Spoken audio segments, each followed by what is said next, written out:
Hello everyone, আমি জয়ন্তী। আমার নতুন একটি ভিডিওতে তোমাদের অনেক অনেক ওয়েলকাম। আশা করি তোমরা সবাই খুব খুব ভালো আছো, আর আমিও খুব ভালো আছি।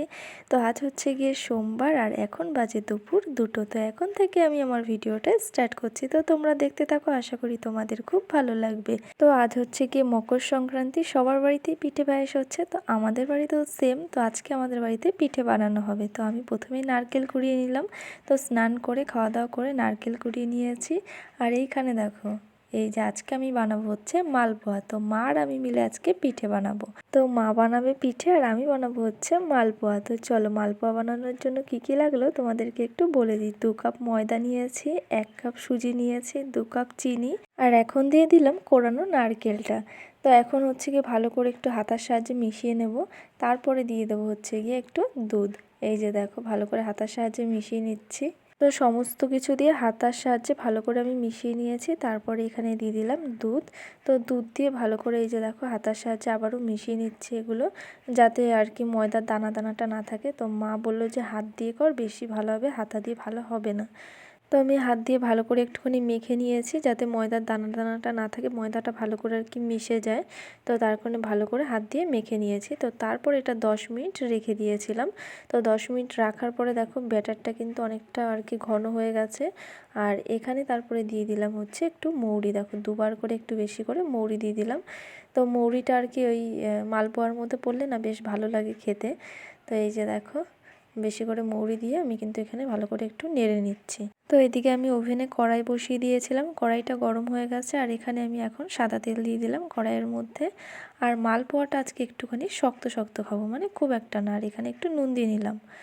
তো মালপোয়াটা এই কারণেই বললাম, এর আগে যখন বানিয়েছি তখন কিন্তু হচ্ছে আমি নরম নরম আর কি মালপোয়া বানিয়েছি। তো আজকে বললাম একটু শক্ত মালপোয়া বানাই, দেখি কীরকম লাগে খেতে।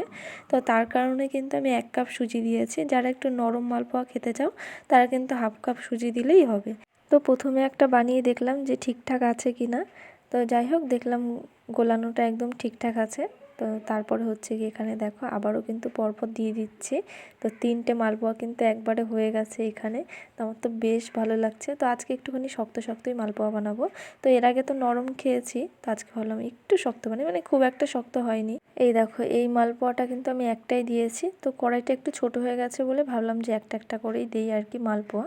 তো একটা একটা করেই আর কি বানাচ্ছি। আর এইদিকে হচ্ছে কি মা আবার পিঠে বানাচ্ছে উনুনে, তো কাঠের উনুনে আর কি। এই যে দেখো, প্রথমে নতুন সাজে করেছিল, ওটাতে ভালো হচ্ছে না।